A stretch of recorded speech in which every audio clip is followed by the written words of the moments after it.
राजा उग्रसेन अपने सिंहासन पर बैठे थे। वो बेचैनी से सुन रहे थे।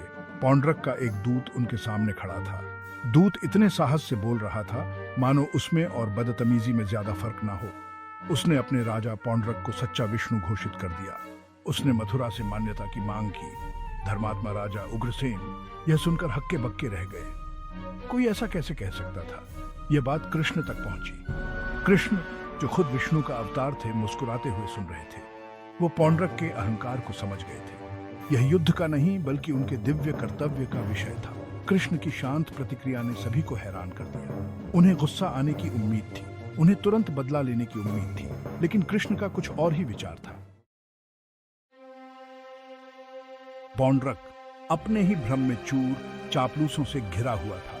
उसके मंत्री उसके क्रोध के डर से उसके अहंकार को और भड़काते थे। वे उससे कहते थे कि वह वास्तव में सच्चा विष्णु है। वे उसकी हर बात की तारीफ करते थे। उन्होंने उसे कृष्ण के खिलाफ जीत का आश्वासन दिया। पौंड्रक उनकी चापलूसी से अंधा हो गया था। वह सच्चाई नहीं देख पा रहा था। वह एक राजा तो था, हाँ, लेकिन वह भगवान नहीं था। केवल उसकी रानी तारा ने इस पागलपन के खिलाफ बोलने की हिम्मत की। उसने कृष्ण को चुनौती देने में खतरा देखा। उसने अपने पति से विनती की। उसने उसे कृष्ण की दिव्यता की याद दिलाई। हालांकि उसकी बातें अनसुनी रही। पौंड्रक अपने ही अहंकार में डूबा हुआ था।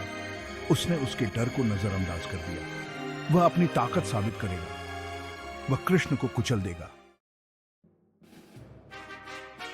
कृष्ण, जो हमेशा दयालु थे, उन्होंने एक दूत भेजने का फैसला किया। उन्होंने हनुमान, अपने वफादार भक्त को चुना।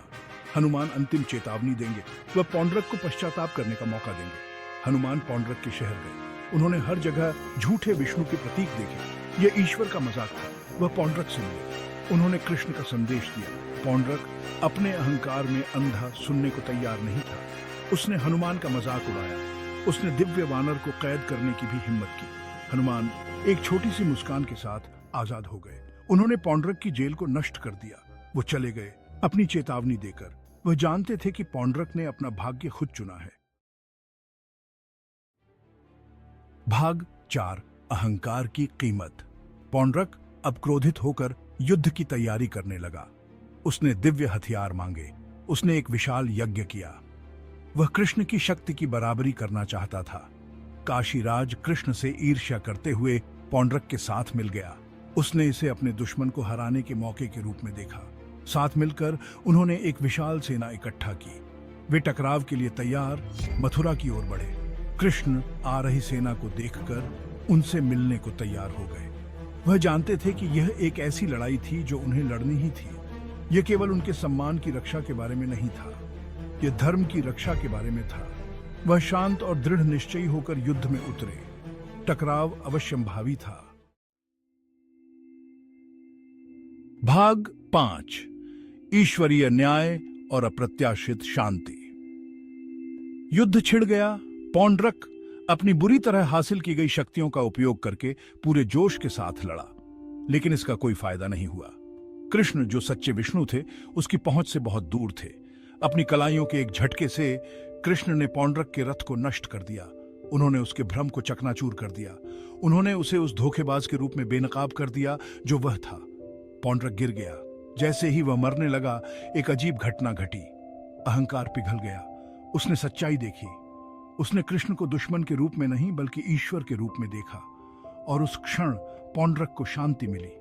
वह उसी के चरणों में मर गया जिसे उसने इतनी मूर्खता से चुनौती दी थी। उसकी मृत्यु, हालांकि उसके कर्मों का परिणाम थी, उसकी मुक्ति बन गई। यह एक याद दिलाता था कि अत्यधिक अभिमान के बावजूद कृष्ण की करुणा मुक्ति प्रदान कर सकती थी। Thanks for watching.